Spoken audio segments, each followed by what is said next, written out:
The fab fact this week about something wardrobe-y comes directly from my own home life growing up with Dad. Oh, good. Yeah.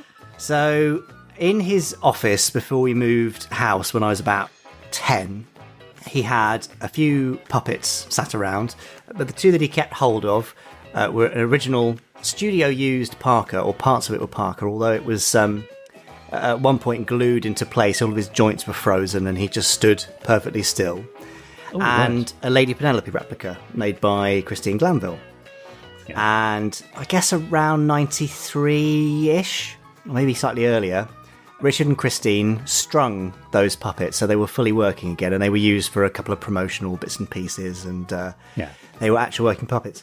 Now, when we moved house, his garden office was not completed, so there was nowhere to put these puppets.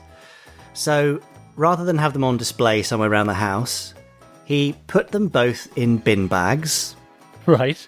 And hung them in my bedroom wardrobe.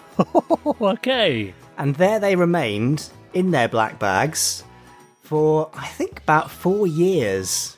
Oh, so every time I went to get a shirt or a jumper or whatever that was hanging up in the wardrobe, on the left-hand side, slightly spookily, were these two Supermarination puppets, which I never really played with. I mean, it was sort of on pain of death if I touched them. Yes, even though they were in my wardrobe. Would have been even spookier if they'd actually handed you the shirt you wanted. That's a great image, isn't it? Open the door and out comes a shirt. No, not that one, actually.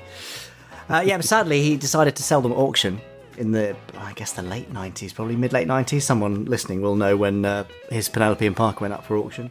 And that was that. Gosh. So we were left with no puppets at all.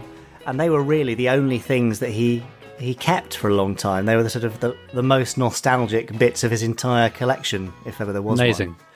So there you go. How's that for pulling a fact out of the wardrobe? That's pretty good. That is pretty good. I mean, do you feel that you missed out? Because, everyone would imagine growing up in a house with Gerry Anderson, there would be plenty of Gerry Anderson stuff to play with. Do you feel a bit aggrieved that you never really got your hands on any of those props or toys that he might have had lying about? If he was a different sort of person? I was too busy playing with me Doctor Who stuff. Yeah, of course you were. Of course you were. No, there's absolutely no sense of feeling aggrieved because I spent so much time at the studios and seeing and doing cool stuff that obviously nobody else was lucky enough to do. So I think I'd be a terribly ungrateful little git, even worse than Joe 90, if I were to say I felt aggrieved in the slightest.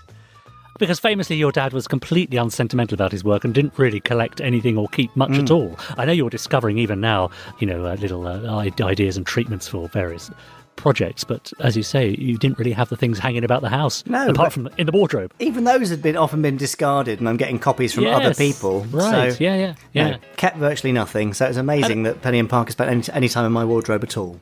And you're, if I might say, the complete opposite. You love to keep stuff in. I mean, I've seen your office. Yes, I'm a disgusting hoarder, but that often happens, doesn't it?